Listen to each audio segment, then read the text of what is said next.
নিজের খেয়াল রেখো। আসছি। দাঁড়াও, কিছু বলবে? আজকে না একটু কষ্ট করে বাসে করে চলে যাও। বাসে করে চলে যাবো মানে? কাছে নিজের গাড়ি আছে, তাহলে বাসে করে কেন যাব? নিজের গাড়ি মানে? এটা তোমার গাড়ি? শোনো, এই গাড়িটা আমাকে আমার বাবা দিয়েছিল আমার সুবিধার জন্য, যাতে আমি কষ্ট না পাই। কিন্তু প্রতিনিয়ত গাড়িটা তুমি ইউজ করে যাচ্ছ, আমি কখনো আমার গাড়িটা ইউজ করতে পারছি না। আজকে এই গাড়িটা তোমার নেওয়া দরকার নেই। আমার বন্ধু বান্ধব আমার জন্য ওয়েট করছে, আমরা সবাই পার্টি করব, আমার ওখানে যেতে হবে। আচ্ছা ঠিক আছে, বাট এভাবে না বললেও পারতে। একটা কাজ করি না, তোমাকে তোমার ফ্রেন্ডের বাসায় নামিয়ে দিয়ে আমি অফিসে চলে যাব। তার কোনো প্রয়োজন নেই, আমি একা একা যেতে পারবো। আর তার থেকে বড় কথা হচ্ছে, এই গাড়িটা যদি তুমি নিয়ে যাও, তাহলে আমার ফ্রেন্ডরা যদি কোথাও যেতে চায়, বলা তো যায় না, হঠাৎ করে কোনো প্ল্যান হতে পারে, তখন তো আমি আর নিয়ে যেতে পারবো না। তুমি তোমার মতো যাও, আমি আমার মতো চলে যাব।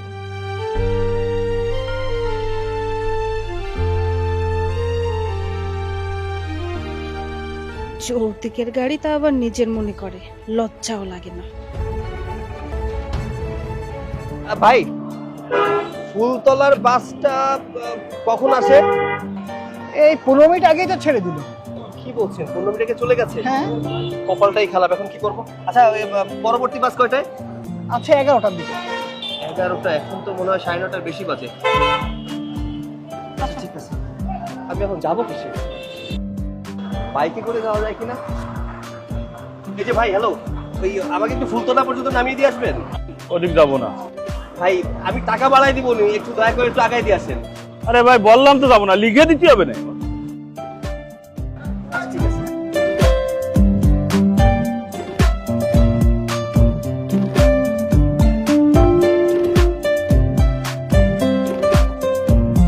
স্যার এই যে আমি রাস্তায় স্যার একটু জ্যামে আটকে গিয়েছি, তো এর জন্য আসতে একটু লেট হচ্ছে স্যার।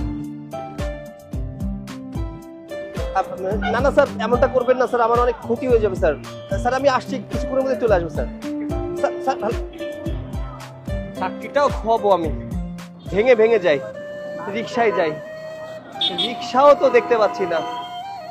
এই মামা যাবে? এর সামনে চলো, যাও একটু ফাস্ট যাও, একটু ফাস্ট যাও। এই দাঁড়াও, গাড়ির চাবিটা নিয়ে যাও। তোমার গাড়ির চাবি তোমার কাছে রেখে দাও, তোমার যেখানে মন চায় সেখানে যেও। আমি বলছি কি, গাড়ির চাবিটা তুমি তোমার কাছেই রাখো। মানে? মানেটা হলো, গাড়ির প্রয়োজন আমার থেকে তোমার বেশি। গতকাল তো তুমি অন্য কিছু বলেছিলে, তুমি বলেছিলে তোমার বাবা তোমার সুখের জন্য গাড়িটা দিয়েছে। কত বাজে কথা শোনালে আমাকে, এখন হঠাৎ এসব কথা বলছো যে? আসলে গতকাল আমি তোমাকে বাস স্ট্যান্ডে দেখেছিলাম, গরমের মধ্যে তুমি কত কষ্ট করছিলে, মানুষের কাছে লিফট চাচ্ছিলে, কিন্তু কেউ তোমাকে লিফট দিচ্ছিল না। এসব দেখে না তোমার প্রতি আমার বড্ড মায়া হচ্ছিল। আর আমি তখন বুঝতে পেরেছি, এই গাড়িটা আমার থেকে বেশি তোমার প্রয়োজন। আর তাছাড়া বাবা তো গাড়িটা তোমাকে আর আমাকে দিয়েছে আমাদের সুবিধার জন্য দিয়েছে। গাড়িটা তুমি ইউজ করো বা আমি ইউজ করি, যার বেশি প্রয়োজন সে ইউজ করলেই অন্যজনেরও হয়ে যায়। প্লিজ চাবিটা নাও। বুঝতে পারলাম, তুমি তোমার ভুলটা বুঝতে পেরেছো, বাট সরি টু সে, আমি তোমার বাবার দেওয়া গাড়িটার ব্যবহার করতে পারবো না। কিন্তু কেন? আমি তো তোমাকে বললাম আমার ভুল হয়েছে, আমি বুঝতে পেরেছি, প্লিজ আমাকে ক্ষমা করো। ভুলটা তোমার হয়নি, ভুলটা হয়েছিল আমার। আমার কোনোভাবেই তোমার বাবার কাছ থেকে গাড়িটা নেওয়া ঠিক হয়নি। আমি বুঝতে পেরেছি, গতকাল তুমি আমার কথায় কষ্ট পেয়েছিলে।